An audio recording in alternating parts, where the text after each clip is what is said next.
man. David, welcome to Good Day Live. Thank you very much.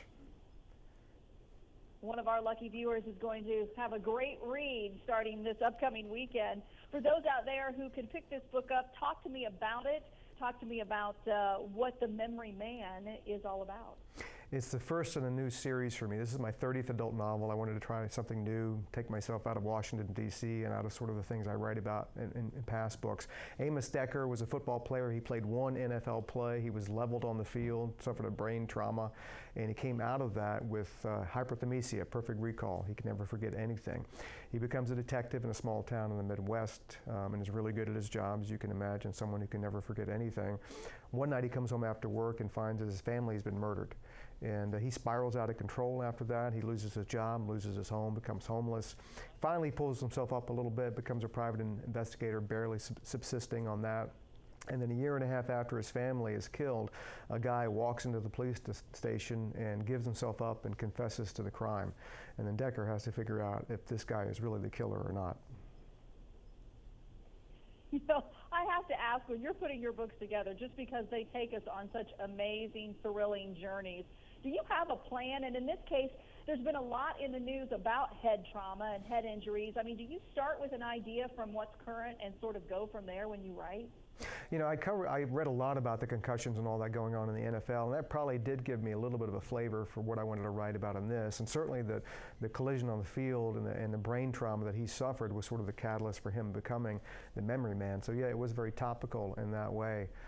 But I also am fascinated by the brain. I mean, the brain can make us do incredible things, both good and bad. You know, you can suffer from a phobia or OCD or anorexia, and this thing up here convinces you that, you know, you don't need to eat because, you know, you're overweight even though you're not, or you're afraid to fly even though it's illogical, or to speak in front of people, or to be obsessive compulsive. So I'm fascinated by this thing, and I really got to research it and write a lot about it in Memory Man.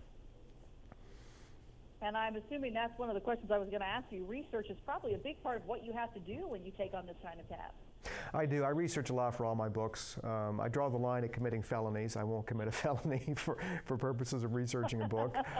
But anything else is pretty much fair game. So yeah, I did. I talked to a lot of people. I read a lot of literature in the field. I read a number of books of people who have hyperthymesia and other types of brain conditions that give them phenomenal capabilities. But it also has a downside. It changed who Amos Decker was. Your personality is also controlled by your brain, and he became a very different person without his choice, involuntarily. So there is some downside to it. Plus, we all have things we'd rather forget, and he never can. Talk to me about your other characters in your other books, because you've grown in such popularity with so many of these other series. Are those done now, or are you just sort of taking a little break? Yeah, those are definitely come back. Camel Club, King and Maxwell, John Puller, Will Roby, they'll all be back. I have a new Will Roby coming out in the fall called The Guilty. I'm writing a young adult series for Scholastic. The first one was The Finisher, the second one is The Keeper, and that's going to be coming out in September. So those series are all in my back pocket. I will pull them out. I love hanging out with those guys, even though they're not real. They are real to me. And they're real to a lot of your readers and your fans as well.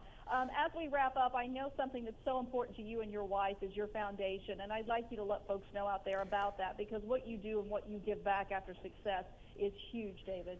Yeah, we had the Wish You Well Foundation. In the last 15 years, we funded literacy programs and initiatives across the country in pretty much all 50 states.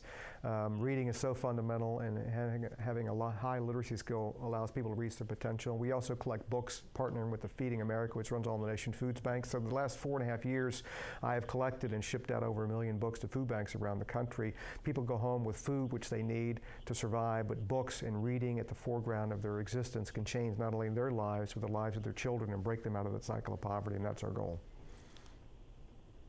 Well, you do a great job. If people want to learn more about you, your books, your foundation, where should they go, David? DavidBaldacci.com for the books in my career, WishYouWellFoundation.org, and FeedingBodyAndMind.com for the charities. Thank you for your time. Thank you.